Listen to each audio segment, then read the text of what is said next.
राम दोस्तों। दोस्तों, आज 4 दिसंबर 2025 को एक विशेष शुभ दिन है। मार्गशीर्ष यानी अघन मास की पूर्णिमा। देखिए, पूर्णिमा को तो हमें जप, तप, ध्यान और दान तो करना ही है, क्योंकि इस पूर्णिमा का जो मार्गशीर्ष माह की पूर्णिमा है, इसका विशेष महत्व है। क्योंकि भगवान श्री कृष्ण ने गीता में कहा है कि मासों में मैं मार्गशीर्ष यानी अघन मास हूँ।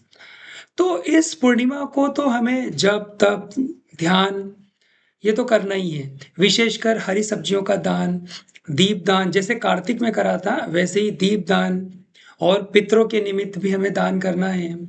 साथ में गौ माता की भी सेवा करना है। तो ये सभी कार्य तो हमें करना ही है।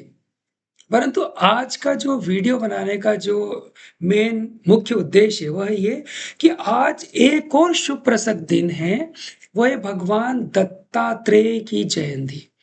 देखिए, बहुत कम लोग इनके बारे में जानते हैं, भगवान दत्तात्रेय के बारे में। और सबसे अच्छी बात यह है कि जो इनसे सीखने के लिए बात यह है कि इन्होंने अपने जीवन में जो गुरु बनाए हैं वो किसको बनाए हैं। देखिए, पहला तो ये कि हमको अपने जीवन में गुरु बनाना अति आवश्यक है। अब प्रश्न ये है कि हम गुरु किसे बनाएं, क्या किसी ऋषि मुनि को बनाएं।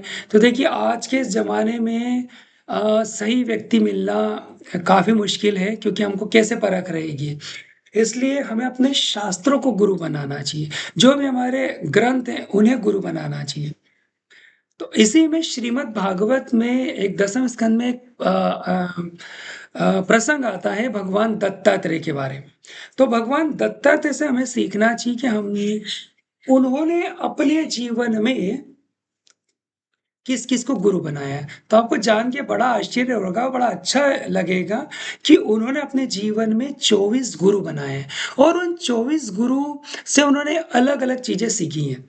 और वो 24 गुरु कौन से हैं, कुछ मैं बता देता हूँ आपको। जैसे सूर्य, चंद्र, इसके अलावा आपका बालक है, युवक है, ऐसा पूरा लिस्ट है। मैं आपको यदि मैं बताऊं आपको, और हर एक चीज से उन्होंने कुछ ना कुछ सीखी है, हमें भी सीखना चाहिए। जैसे धरती है, पृथ्वी है, तो पृथ्वी से धैर्यता सीखी है। वायु को उन्होंने गुरु बनाया है, तो वायु से निरंतर बहती रहती है, परंतु कहीं एक जगह रुकती नहीं, आसक्त नहीं रहती है। ऐसे ही उन्होंने 24 गुरु बनाए, जो मैं आपको कुछ अंश उसके बताता हूँ, कुछ नाम बताता हूँ। भगवान दत्तात्रेय ने 24 गुरु बनाए, उनमें पृथ्वी, जल, वायु, अग्नि, आकाश, चंद्रमा, सूर्य, कबूतर, अजगर, इस प्रकार उन्होंने कुल 24 गुरु बनाए हैं। और आप ये आपको हर जगह मिल जाएंगे, चाहे आप श्रीमद् भागवत में देख सकते हैं, चाहे आप मोबाइल में यूट्यूब पे सर्च कर सकते हैं। तो यहाँ सीखने वाली बात यह है कि हम किसी को भी गुरु बनाएं, परंतु उसका जो उद्देश्य है, उसे जो सीखने वाली बातें हैं, वो हमें ग्रहण करना चाहिए। जैसे भगवान दत्तात्रेय ने जो बताया कि पृथ्वी से उन्होंने सहनशीलता सीखी है। और जो जल है, जल कितना पवित्र है, जल हमेशा बहता रहता है। देखिए, आपने एक चीज देखी होगी, जो व्यक्ति ज्यादा भ्रमण करता है, यात्रा करता है, वो नया कुछ सीखता है ना। तो ये सारे जितने भी हैं, इन सबको सीख लेना चाहिए। तो ये वीडियो बनाने का मेन उद्देश्य यही है कि हम गुरु किसे बनाएं।